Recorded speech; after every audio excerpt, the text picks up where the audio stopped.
Hello, happy Thursday. I'm back. It's springtime according to Humphrey, or spring according to Humphrey. We're about to start chapter 7. It's called Test Trouble. And remember that the tadpoles are in Mrs. Brisbane's classroom and they're actually starting to grow. So they're going to see them begin to turn into frogs like Og. Here we go, chapter 7. Late in the afternoon, Mrs. Brisbane said, "Class, it's time for us to start to think about Family Fun Night. We had a meeting about it yesterday, and I found out that the theme is Circus Night.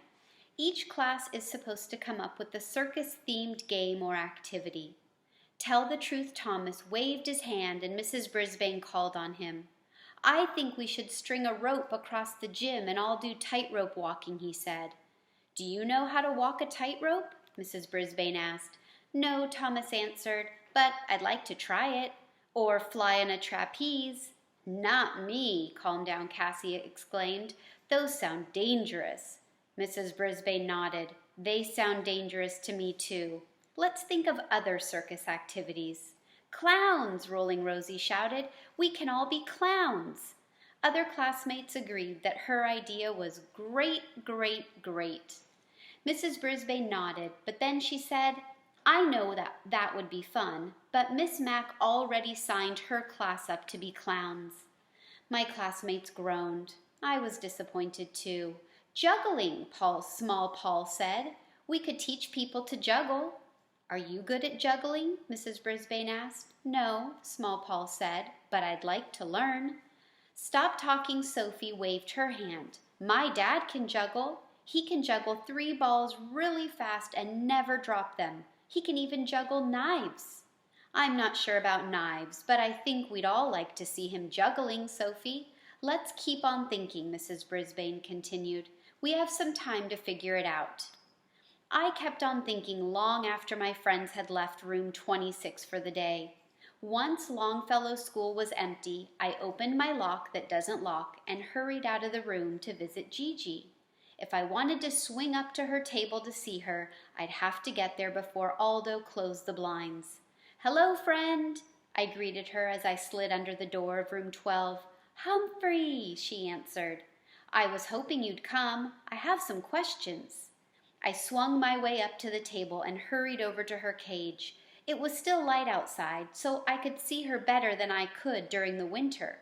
I was very impressed with her dark brown fur coat. It wasn't golden, but it was shiny, shiny, shiny. "Did you hear about Family Fun Night?" she asked. "We're going to be clowns." "I know," I answered. My friends were disappointed. They wanted to be clowns too. Gigi shook her head. "I don't think I'll make a very good clown." "Of course you will," I said. "Just act silly." Gigi was silent before she finally said, "I'm not sure guinea pigs are silly." I wasn't sure either. "Miss Mack will help you. She always does." Gigi cheered up a little. "That's right, she'll help. What is your classroom doing?" I explained that we were still trying to decide, but I wanted to tell you about our signs of spring, I said. Gigi listened carefully as I told her about the specks who were now swimming. "Wow," she said, "they sound strange and amazing." Amazing. There was that word again. "I'm worried about Og," I explained. "He's so quiet. Maybe he's remembering when he was a tadpole. Maybe he had tadpole brothers and sisters that he misses," Gigi suggested. I hadn't thought about that at all. She might be young, but Gigi was pretty smart. The sun was beginning to set, and I knew that Gigi was ready to go to bed. Also, Aldo would start his cleaning round soon, and the last thing I wanted was to be caught outside of my cage. "You've been very helpful," I told Gigi as I slid down the table leg and raced toward the door. "Thanks." "Thank you, Humphrey," she answered. "Come back soon."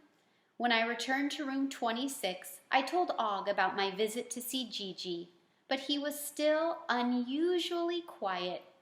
Before I opened my cage door, I glanced at the swimming specks. "Good night, Specs," I said. And that's a great place for us to stop. I hope you have a great rest of the day, and I will see you soon.